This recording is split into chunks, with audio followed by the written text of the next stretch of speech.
В эти дни внимание всех любителей тяжелой атлетики приковано к столице Северной Осетии. Во Владикавказе проходит чемпионат страны, где разыгрываются путевки на Олимпийские игры. В числе участников есть и представители нашей республики.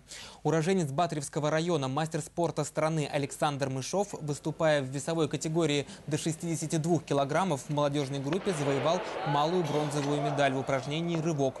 В общем зачете он занял 4-е место, показав в сумме двоеборья 250 килограммов.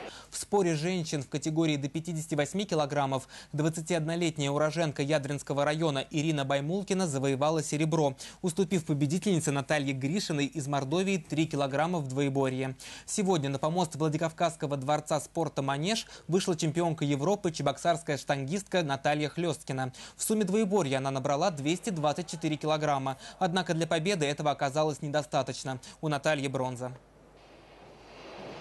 По выступлению Наташи Хлесткиной хочу сказать, что уже в течение сезона она уже показала свои способности. 2 международных квалификационных отбора, главный всероссийский старт и Кубок России, чемпионат России. И все это за полгода, конечно же, сложно находиться все время на пике формы, но результаты показывают, что стабильность есть.